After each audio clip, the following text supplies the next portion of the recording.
ઓમ નમો ભગવતે વાસુદેવાય. શ્રીમદ્ ભાગવત મહાપુરાણ, નવમો સ્કંદ, 15મો અધ્યાય. રુચિક, જમદગ્નિ અને પરશુરામજીનું ચરિત્ર. શ્રી સુખદેવજીએ કહ્યું, પરીક્ષિત, ઉર્વશીના ગર્ભથી પુરુરવાના 6 પુત્રો થયા: આયુ, શ્રુતાયુ, સત્યાયુ, રય, વિજય અને જય. શ્રુતાયુનો પુત્ર વસુમાન હતો.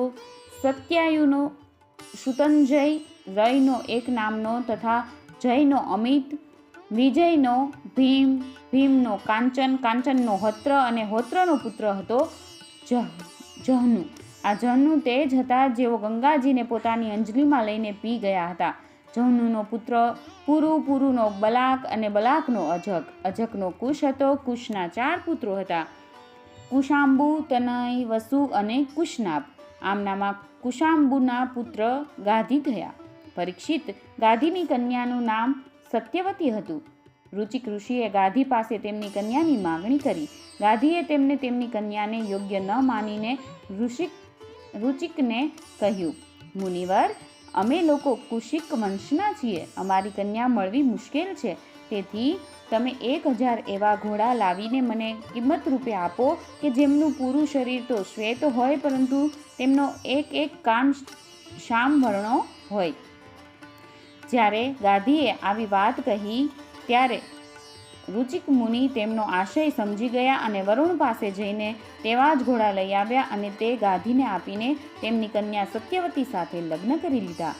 એકવાર મહર્ષિ રુચિક પાસે તેમની પત્ની અને સાસુ બંનેએ પુત્ર પ્રાપ્તિ માટે પ્રાર્થના કરી.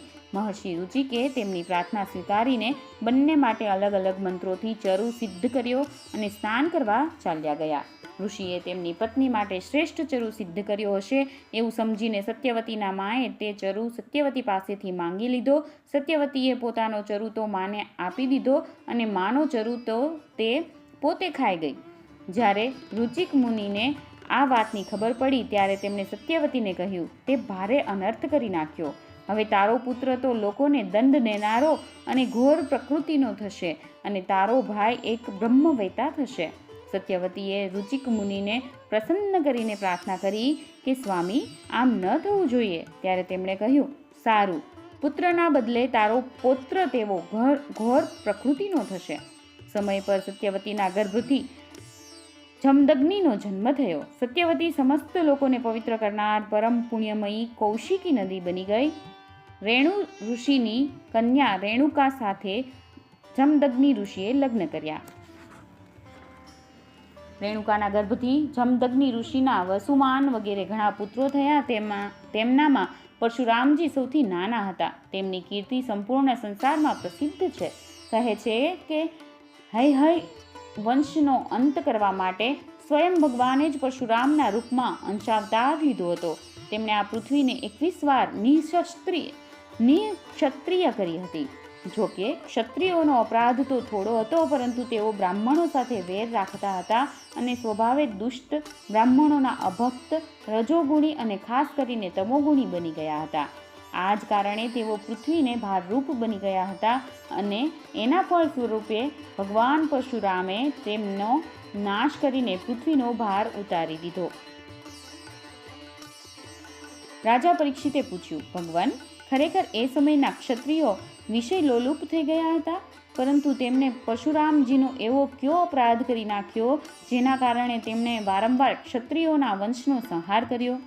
શ્રી સુખદેવજી કહેવા લાગ્યા, પરીક્ષિત, તે સમયમાં હૈ વંશનો અધિપતિ અર્જુન હતો. તે એક શ્રેષ્ઠ ક્ષત્રિય હતો. તેણે અનેક પ્રકારની સેવા શુશ્રૂષા કરીને ભગવાન નારાયણના અંશાવતાર દત્તાત્રેયજીને પ્રસન્ન કરી લીધા અને તેમની પાસે 1000 ભુજાઓ તથા કોઈ પણ શત્રુ યુદ્ધમાં પરાજિત કરી ન શકે એવું વરદાન પ્રાપ્ત કરી લીધું. સાથે સાથે ઇન્દ્રિયોમાં અપાર બળ, અતુલ સંપત્તિ, તેજસ્વીતા, વીરતા, કીર્તિ અને શારીરિક બળ પણ તેણે દત્તાત્રેય ભગવાનની કૃપાથી પ્રાપ્ત કરી લીધા હતા. તે યોગેશ્વર બની ગયો હતો. તેનામાં એવું ઐશ્વર્ય હતું કે તે સૂક્ષ્મથી સૂક્ષ્મ, સ્થૂળથી સ્થૂળ રૂપ ધારણ કરી લેતો હતો. બધી સિદ્ધિઓ તેને પ્રાપ્ત હતી. તે સંસારમાં વાયુની જેમ વિના અવરોધ વિચરતો હતો. એકવાર ગળામાં વૈજયંતી માળા પહેરીને સહસ્ત્રબાહુ અર્જુન ઘણી બધી સુંદરીઓ સાથે નર્મદા નદીમાં જલવિહાર કરી રહ્યો હતો. તે સમયે મદમસ્ત સહસ્ત્રબાહુએ પોતાની ભુજાઓથી નદીનો પ્રવાહ રોકી લીધો. દશમુખ રાવણની છાવણી પણ ત્યાં ક્યાંક પાસે જ હતી.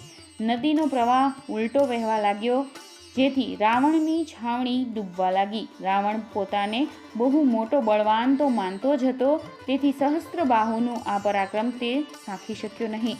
જ્યારે રાવણ સહસ્ત્રબાહુ પાસે જઈને ગમે તેમ બોલવા લાગ્યો, ત્યારે સહસ્ત્રબાહુએ સ્ત્રીઓની સામે જ સહજતાથી રાવણને પકડી લીધો અને પોતાની રાજધાની માહિષ્મતીમાં લઈ જઈને વાંદરાની જેમ પૂરી દીધો. પાછળથી પુલત્સ્યજીના કહેવાથી તેમણે રાવણને છોડી દીધો.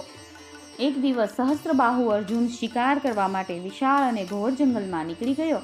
દેવવશ તે જમદગ્નિ મુનિના આશ્રમ પર જઈ પહોંચ્યો. પરમ તપસ્વી જમદગ્નિ મુનિના આશ્રમમાં કામધેનુ રહેતી હતી. કામધેનુના પ્રભાવથી જમદગ્નિ મુનિએ સેના, મંત્રીઓ અને વાહનો સાથે આવેલા હયહયાધિપતિનો ભારે આદર સત્કાર કર્યો. વીર હયહયાધિપતિએ જોયું કે જમદગ્નિ મુનિનું ઐશ્વર્ય તો મારાથી પણ ચઢિયાતું છે, તેથી મુનિના સ્વાગત સત્કારને આદર ન આપતા કામધેનુને લઈ લેવાનો મનસૂબો કર્યો. તેણે અભિમાનવશ જમદગ્નિ મુનિ પાસે માગ્યા વિના જ પોતાના સેવકોને આજ્ઞા કરી કે કામધેનુને આંચકીને સાથે લઈ ચાલો. તેની આજ્ઞાથી તેના સેવકો વાછરડા સાથે બા બા ભાંભરતી કામધેનુને બળપૂર્વક માહિષ્મતીપુરી લઈ ચાલ્યા. જ્યારે તે બધા ચાલ્યા ગયા, ત્યારે પરશુરામજી આશ્રમ પર આવ્યા અને તેની દુષ્ટતાના સમાચાર સાંભળી લાત મારેલા સર્પની માફક કોપી ઉઠ્યા. તેઓ પોતાની ભયંકર ફરસી, તર્કસ, ઢાલ અને ધનુષ્ય લઈને અત્યંત વેગથી વિકરાળ સિંહ જેમ મહાન હાથીની પાછળ દોડે તેમ તેની પાછળ દોડ્યા. સહસ્ત્રબાહુ અર્જુન હજી પોતાના નગરમાં પ્રવેશ જ કરી રહ્યો હતો કે તેણે જોયું પરશુરામજી મહારાજ અત્યંત વેગથી તેની તરફ આવી રહ્યા છે. તે દ્રશ્ય બહુ જ વિલક્ષણ હતું. તેમણે હાથમાં ધનુષ્ય, બાણ અને ફરસી ધારણ કરેલા હતા. શરીર પર કાળું મૃગચર્મ ધારણ કરેલું હતું અને તેમની જટા સૂર્યના કિરણની જેમ પ્રકાશિત થઈ રહી હતી. તેમને જોતા જ સહસ્ત્રબાહુએ ગદા, ખડગ, બાણ, વૃષ્ટિ, શતઘ્નિ અને શક્તિ વગેરે આયુધોથી સજાવેલી અને હાથી, ઘોડા, રથ તથા પાયદળ સાથે અતિ ભયંકર 17 અક્ષોહિણી સેના મોકલી. ભગવાન પરશુરામે અનાયાસે જ એકલા હાથે તે સંપૂર્ણ સેનાનો સંહાર કરી નાખ્યો. ભગવાન પરશુરામજીની ગતિ મન અને વાયુ જેવી હતી. બસ તેઓ શત્રુ સેનાનો સંહાર કરતા જ જઈ રહ્યા હતા.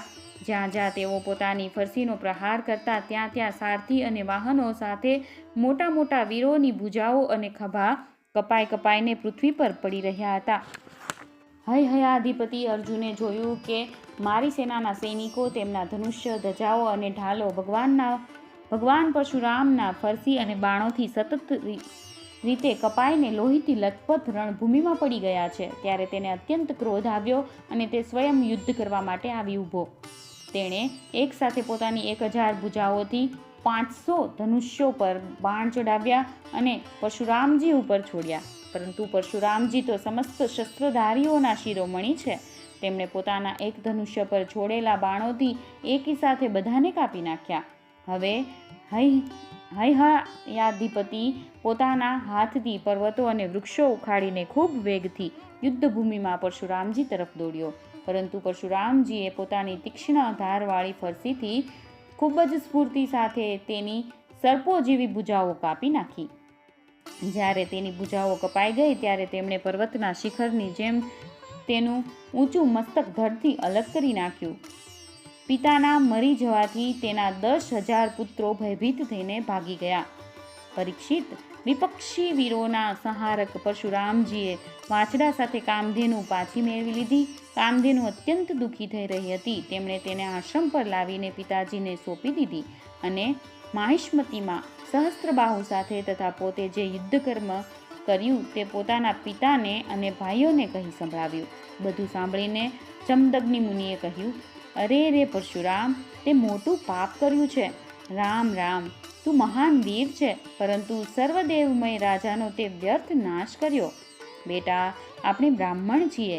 ક્ષમાના પ્રભાવથી જ આપણે સંસારમાં પૂજનીય બન્યા છીએ. બીજું તો શું કહું, આપણા સૌના દાદા બ્રહ્માજી પણ ક્ષમાના બળથી જ બ્રહ્મપદને પ્રાપ્ત થયા છે. બ્રાહ્મણોની શોભા ક્ષમા દ્વારા જ સૂર્યની પ્રભા જેવી પ્રકાશે છે.